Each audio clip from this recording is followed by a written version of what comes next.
आप सभी का खैर मकदम है। एक बार फिर से आपके अपने official YouTube channel chalk and duster academy में एक बार फिर से। और जैसा कि आप लोग बखूबी जानते हैं कि यूपी एलटी ग्रेड यानी कि सहायक अध्यापक की जो है वो उर्दू की डेट आ चुकी है, जिसकी तारीख है 25 जनवरी 2026। और उसी के रिगार्डिंग जो है वो आप लोगों की तैयारी कराई भी जा रही है। आप लोगों को उड़ान टेस्ट सीरीज जो है वो कराई जा रही है यूट्यूब पर, और हमारे ऐप पे जो है वो आपकी क्लासेस ऑन द वे है। आप लोग चाहें तो उसमें जुड़ सकते हैं, नीचे डिस्क्रिप्शन में लिंक है। फीस महज 499 रुपये है पूरे कोर्स की। तो चलिए, आज की जो सेशन है ये एक बहुत अहम सेशन होने वाला है, क्योंकि हमारे पास जो दिन बचे हुए हैं, हमारे पास जो दिन बाकी बचे हुए हैं उनमें जो है हमें अपने आप को कैसे तैयार करना है, वो सारी चीज़ें मैं आज आपके सेशन में बताने वाला हूँ। अगर हम लोग आज की तारीख से हिसाब लगाएं, आपकी 25 तारीख का, हालांकि हम 24 मान लेते हैं, तो तकरीबन 78 डेज जो है वो आपके पास अभी अवेलेबल है। और इन 70 डेज में आपको जीएस वाला पोर्शन भी कवर करना है और उर्दू वाला पोर्शन भी जो है वो कवर करना है। तो अगर हम लोग उर्दू की बात करें कि इसमें कितने टॉपिक हैं जो हम लोग कवर कर सकते हैं, कितने पढ़े जाएं, तो ताकि इन 78 डेज में जो है वो हम लोग सिलेबस को कवर कर सके। और उसी के रिगार्डिंग जो मैं आपको बताऊंगा कि इन 78 दिन में आपको जो है वो कौन कौन सी टॉपिक को जो है वो कवर करना है। क्योंकि आपने देखा होगा जब हम लोग कोई सिलेबस पढ़ते हैं तो उसे बहुत बड़ा सिलेबस होता है, उसे हम लोग जो है वो यूनिट में डिवाइड करते हैं। मिसाल के तौर पे आप लोग 10th की या 12th की जो है वो बुक देख लीजिएगा, उसमें जो सिलेबस होता है वो बहुत तवील होता है, लेकिन उसको एक साथ नहीं पढ़ा जाता, उसे यूनिट में जो है वो डिवाइड कर देते हैं। 5 यूनिट, 6 यूनिट, 7 यूनिट। इसके अलावा अगर यूनिट काफ़ी लंबी हो जाती है, किसी में 6 चैप्टर होते हैं, किसी में 7, किसी में 3, तो फिर हम लोग चैप्टर को जो है वो देखते हैं, यानी कि हम लोग छोटे से शुरू करते हैं और फिर वो बड़ा बन जाता है। तो आज के सेशन में मैं आपको बताने वाला हूँ कि आपको इन 78 दिन में कितने टॉपिक्स पढ़ने हैं और कैसे पढ़ने हैं। तो बने रहिएगा आज के सेशन में। अगर आपको वीडियो पसंद आया हो तो लाइक कर दीजिएगा, और अगर कोई डाउट रहता है या कोई क्वेरी है तो आप लोग नीचे कमेंट बॉक्स में हमसे पूछ सकते हैं, या फिर हमारा व्हाट्सअप नंबर है 9045220432। तो चलिए शुरू करते हैं। हमारा पहला टॉपिक है उर्दू ज़बान की तारीख। ये जो है वो कॉमन है, किसी भी एग्जाम में जाते हैं तो उसमें जो है वो सवाल ज़रूर आता है। इसके बाद दूसरा जो हमारा टॉपिक है वो है दबिस्तान दिल्ली और दबिस्तान लखनऊ। दो ही दबिस्तान जो है वो आपके निसाब में शामिल है, और दोनों ही क्या है, बहुत लाजवाब है। एक आहा है और एक वाह है। इसके बाद गज़ल है। गज़ल में जो है वो आपको गज़ल का फ़न, गज़ल की तारीख, गज़ल का आगाज़, गज़ल का इर्तिका जो है वो, ये सारी चीज़ें जो है वो पढ़नी है। गज़ल से जो है वो क्या बना है आगे चल के, जैसे पता है आप लोगों को कसीदे से ही क्या निकली है, गज़ल निकली है। तो जाहिर सी बात है जब कसीदा आएगा तो गज़ल भी जो है उसके साथ ज़रूर आएगी। तो यहाँ पर जो है वो कसीदा है। हालांकि अल्ताफ़ हुसैन हाली ने जो है वो दोनों ही क्या की है, मजम्मत की है अपनी तसनीफ मुक़द्दमा शेर व शायरी में, जो 1893 में शाये हुई, 2 हिस्सों पर मुश्तमिल है। और उसी में जो है वो 4 इसनाफ पर जो है बहस की गई है। 4 इसनाफ आप लोग देख सकते हैं, गज़ल, कसीदा, मसनवी और मरसिया, जिसमें जो सबसे कारआमद बताया गया है वो बताया गया है मसनवी को, और मरसिया जो है वो तहजीबी सिर्फ बताई है अल्ताफ़ हुसैन हाली ने। तो इनका आगाज़ और इंतका जो है वो आपको पढ़ना है। इसमें जो है वो मरसिया निगार और मसनवी निगार भी टॉपिक दिए गए हैं, वो हम लोग आगे अभी इस क्लास में जो है वो आगे डिस्कस करेंगे। इसके बाद नज़म, दास्तान, नॉवेल, ड्रामा, अफसाना। तो ऊपर जो गए वो शायरी थी, और यहाँ पर जो आ जाते हैं दास्तान, नॉवेल, ड्रामा और अफसाना, ये है हमारी अफसानवी नस्ल। अफसानवी नस्ल जो है वो 2 तरह की होती है, एक अफसानवी नस्ल होती है और दूसरा अफसानवी, या कह सकते हैं गैर अफसानवी नस्ल होती है। तो अफसानवी पोर्शन जो है वो आपके निसाब में ज़्यादा है, गैर अफसानवी नस्ल जो है वो बहुत मुख्तसर है। तो दास्तान, नॉवेल, ड्रामा और अफसाना, ये आपके क्या है, ये इसनाफ है नज्म की और नस्ल की। इसके बाद कुछ मुसन्निफ हैं, जैसे मसनवी सहरुल बयान, तो आपको मसनवी सहरुल बयान भी पढ़नी होगी, और मीर हसन, मीर अनीस, मरसिया निगार में आपको पढ़ने पड़ेंगे। नज़ीर अकबर आबादी आपको जो है वो नज़म में पढ़ने पड़ेंगे, क्योंकि ये अवामी शायर हैं। इसके बाद मिर्ज़ा मोहम्मद रफ़ी सौदा, यानी कि कसीदा निगार हैं, जैसे मैंने आपको बताया। अल्ताफ़ हुसैन हाली, जिनको तनकीद निगार का बानी माना जाता है। तरक्की पसंद तहरीक, जो एक बहुत अहम तहरीक मानी जाती है, या हम लोग कह सकते हैं अदबी तहरीक भी मानी जाती है, जिसका आगाज़ जो है वो 1932 में शुरू हुआ, और बाकायदा तौर पर जो है वो 1936 में हमारे सामने देखने को आई, जिसके जो बानी थे वो थे सज्जाद ज़हीर। इसके बाद दास्तान बागो बहार, उसके जवाब में लिखी गई फसाने अजाइब, ये आपको पढ़ने हैं। इनके जवाब में भी दो दास्तान जो है वो लिखी गई है, एक का नाम है सुरूस सुखन और दूसरे का नाम है तिलस्म हैरत। इसके बाद फसाना आज़ाद ये नावल है। शेरुल अजम ये तनकीद की किताब है अल्लामा शिबली नोमानी की, जो 5 जिल्द पर मुश्तमिल है। इसी के बाद अल्लामा शिबली नोमानी की दूसरी किताब है मवाज़ान अनीस व दबीर, 1907 में आगज़ से शाये हुई और इसी से जो है वो उर्दू में तकाबली तनकीद का क्या हुआ, आगाज़ हुआ। तकाबली तनकीद का मतलब होता है कंपैरिजन, यानी कि तुलना। यहाँ पर अनीस और दबीर के दरमियान में जो है वो क्या हुई, तनकीद की गई। इसके बाद हमारी शायरी, जो मुकदमा शेर व शायरी यानी कि अल्ताफ़ हुसैन हाली की तसनीफ़ है, उसी के जवाब में जो है वो हमारी शायरी लिखी गई, जिसके मुसन्निफ़ का नाम था मसूद हुसैन रिजवी अदीब। इसके हवाले से भी आपको पढ़ना पड़ेगा। इसके बाद उमराव जान अदा ये नावल है मिर्ज़ा मोहम्मद हादी रसवा का, नफ्सियाती नावल है और फ्लैशबैक की कहानी इसमें जो है वो बताई गई है। अमीरन की एक तवाइफ की कहानी है और लखनऊ की अक्काशी भी जो है इसमें खूबसूरत अंदाज में की गई है।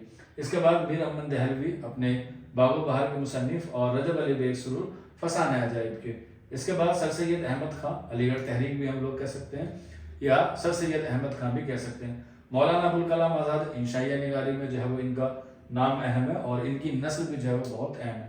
इसके बाद मोहम्मद हुसैन आज़ाद भी जो है वो आपको पढ़ने हैं, जिनकी एक तसनीफ़ आब हयात 29 अबवाब 29 शोरा का जिक्र है, जिसमें जो है वो 5 अबवाब पर जो है वो मुश्तमिल है। पहला एडिशन उसका 1880 में शाये हुआ और दूसरा एडिशन जो है वो 1883 में शाये हुआ। पहले एडिशन में 18 शोरा थे और दूसरे वाले एडिशन में यानी कि 1883 में जो है वो 29 शोरा थे। नाम कौन सा जोड़ा गया, मोमिन खां, मोमिन जो है वो जोड़ा गया। इसके बाद डिप्टी नज़ीर अहमद, जिन्हें हम लोग इस्लाही नावल का बानी कहते हैं या नावल का बानी भी कहते हैं, इन्होंने अलीगढ़ तहरीक के ज़ेर असर जो है वो इन्होंने क्या किया था, अपनी नावल निगारी का आगाज़ किया था। पितरश बुखारी इंशाइया में आ जाते हैं, रशीद अहमद सिद्दीकी खाकी में भी है और इंशाइया में भी है। कृष्ण चंद्र अफसाना निगार है, राजेंद्र सिंह बेदी भी जो है वो अफसाना निगारों की फहरिस्त में आपके निज़ाम में शामिल है। यहाँ पर जो है पर्टिकुलर शायर दिए गए हैं, पर्टिकुलर मुसन्निफ दिए गए हैं, हालात ज़िंदगी और अदब खिदमात आपको जो है वो सबकी पढ़नी है। मौलवी अब्दुल हक, जिनको हम लोग बाबा उर्दू के नाम से जानते हैं, वो आपको पढ़नी है। इसके बाद मीर तकी मीर खुदाए सुखन कह सकते हैं, शायर दिमाग कह सकते हैं, या गज़ल गो का जो है वो बहुत अच्छा जो है वो शायर मानते हैं। इसलिए गालिब ने भी कहा है, रेख पर कि तुम ही उस्ताद नहीं हो गालिब, अगले ज़माने में कोई मीर भी था। तो ये मीर तकी मीर है।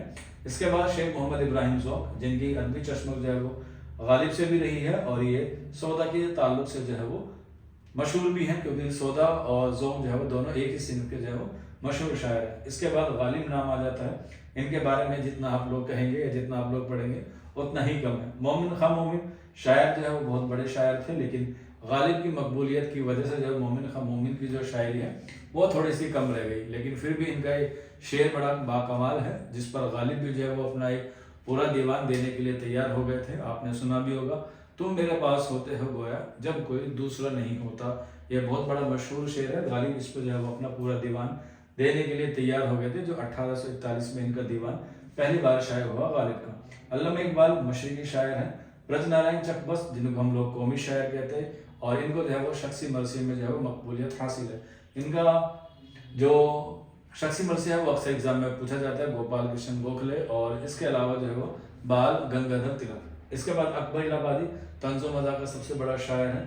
फिराक गोरखपुरी रुबाई ज्ञानपीठ अवार्ड सबसे पहले फिराक गोरखपुरी को मिला, जो आपको मालूम भी होगा। इनकी एक तसनीफ़ है रूप अहमद फैज़, तरक्की पसंद तहरीक के मीर कहे जाते हैं, और इनकी शायरी और इनकी जो अदबी खिदमत है वो आपको पढ़नी ज़रूरी है, क्योंकि यहाँ से भी जब एग्ज़ाम में सवाल आते ही आते हैं। जोश मनी आबादी, इनके रिसाले बड़े मशहूर हैं, आजकल है, कलीम है, और इसके अलावा जो है वो इन्होंने जो है वो तरक्की पसंद तहरीक के ज़ेर असर मिल के भी जो है वो अपनी अदबी खिदमत को अंजाम दिया, और उसके साथ साथ इन्होंने जो है वो बहुत सारे ऐसी गज़ल लिखी, बहुत सारी ऐसी नज़म लिखी जो उर्दू में जो है वो बड़ी मकबूल भी हैं। और इनके जितने भी शेरी मजमू हैं उनको बहुत आसानी से याद करना ईजी है। इनकी जितने भी शेरी मजमू है, सिर्फ पहले को छोड़ के रूह अदब इनका पहला शेरी मजमुआ है, और उसके अलावा जितने भी इनके शेरी मजमू है वो सारे के सारे वाव अत्फ से जो है वो पहचाने जाते हैं। कैसे होते हैं वो आप लोग जब पढ़ेंगे आपको पता चल जाएगा।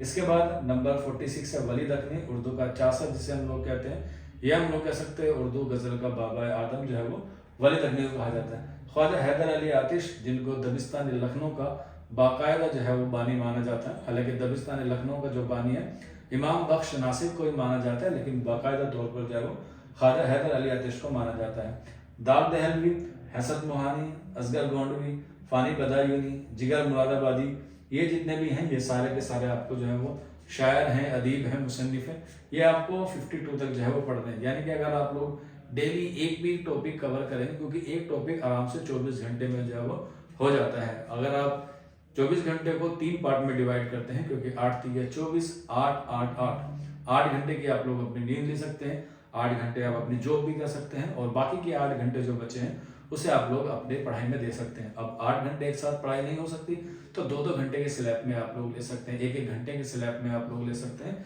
क्योंकि जीएस वाला पोर्शन भी जो है वो इम्पोर्टेंट है जितना उर्दू भी है। इसके बाद उर्दू कवायद आपको पता है 5 हिस्सों पर मुश्तमिल है, इल्म हिज्जा, इल्म सर्फ, इल्म नहू, इल्म बयान और इल्म उरूज। हमारे ऐप पे जो है वो उर्दू कवायद की क्लास बिल्कुल फ्री है, आप लोग जो है वो जुड़ सकते हैं। उसके लिए आपको सिर्फ 9045220432 पर जो हमसे रब्ता कर लेना है। उर्दू कवायद की जितनी भी क्लासेस हैं वो सारी आपको जो है वो फ्री मिल जाएंगी। इसके बाद उर्दू सनद, जिसे हम लोग इल्म बयान के नाम से भी जानते हैं। इल्म बयान के 4 अरकान हैं, तशबिया, इस्तारा, मदाद मुसिल और किनाया। इसके साथ साथ जो है वो सनाए बदाई आ जाती है, जिसमें सनाए लफ्ज़ी और सनाए मानवी आ जाते हैं। तो सारी आपको जो है वो उर्दू सनद भी जो है वो करनी है, सिलेबस में जो है वो दी गई है, जो मेन है उसे ही आप लोग कवर कर लीजिएगा। इसके बाद जदीद दौर के मशहूर शायर हैं, जैसे नासिर काज़मी, शहरयार, मीरा जी, नून मीम राशिद, मोहम्मद एहतसाम हुसैन, शमसुर रहमान फारूकी, आल अहमद सुरूर, कलीमुद्दीन अहमद, मोहम्मद हसन। तो यहाँ तक जो है वो 64 जो है वो आपके क्या हो जाते हैं, टॉपिक हो जाते हैं। लेकिन जो लास्ट है बट नॉट द लीस्ट, इसे हम लोग कहते हैं अखबार और रिसाले। ये आपको पता है अखबार और रिसाले बहुत इंपॉर्टेंट है, अक्सर एग्जाम में आपको 3 से 4 जो है वो देखने को मिल जाते हैं। पहला अखबार आपको पता है कलकत्ता से शाये हुआ 1822 में, बुध के दिन जो है ये शाये हुआ था अखबार, जो उर्दू का पहला अखबार, और रिसाला जो है वो माना जाता है। जामे जहां नुमा आप लोग जानते होंगे, लेकिन उसको जो है वो कुछ दिन के बाद 1827 के आसपास जो है वो उसको बंद कर दिया गया था, और उसके बाद जो है वो बाकायदा तौर पे 1836 या 1837 में जो है वो उर्दू का पहला अखबार आया, दहली उर्दू अखबार, जिसे हम लोग जो है वो मौलवी मोहम्मद बाकिर को जानते हैं, और वही क्या है उर्दू के पहली बानी है जिन्होंने जो है वो उर्दू और अखबार की जो है वो बाकायदा दाग बेट डाले। उसके अलावा बहुत सारे हैं, जैसे उर्दू मुअल्ला है, अल हिलाल है, कॉमरेड है, आजकल है, बहुत सारे ऐसे रिसाले हैं। इनकी तारीख आपको पढ़नी होगी। अखबार और रिसाले जो है वो आपको जो है वो कवर करने होंगे। रिसाले और अखबार में क्या फ़र्क होता है ये भी आप लोगों को जो है वो जब पढ़ेंगे क्लास में, तो आपको जो है वो सारी चीज़ें जो है वो क्लियर हो जाएंगी। ये टोटल मिला के 65 आपके पास टॉपिक है, और आपके पास 78 जो है वो दिन है, और इन 75 टॉपिक्स को आपको जो है वो 78 डेज में जो है वो कंप्लीट करना है। अगर एक दिन एक टॉपिक आप लोग कंप्लीट करेंगे तो आपके पास जो है वो तकरीबन 10 से 12 दिन जो है वो एक्स्ट्रा बच जाएंगे, और उसमें जो है वो आप लोग रिवीजन और प्रैक्टिस सेट जो है वो कर सकते हैं। प्रैक्टिस सेट के लिए हम लोग कह सकते हैं आप लोगों के लिए, प्रैक्टिस सेट के लिए आप लोगों के लिए एक बुक जो है वो एज सुन एज पॉसिबल आने वाली है, जिसमें इन 65 टॉपिक्स के आपको जो है वो MCQs मिलेंगे, उससे भी आप लोग जो है प्रैक्टिस कर सकते हैं। अभी आपको जो वक्त है उसमें आप जी जान से जो है वो पढ़ने में लगाइए, और फिर उसके बाद एक टॉपिक रिवीजन का और एक टॉपिक जो है वो आप लोग MCQ का प्रैक्टिस कर सकते हैं। आज के सेशन में इतना ही था, शुक्रिया।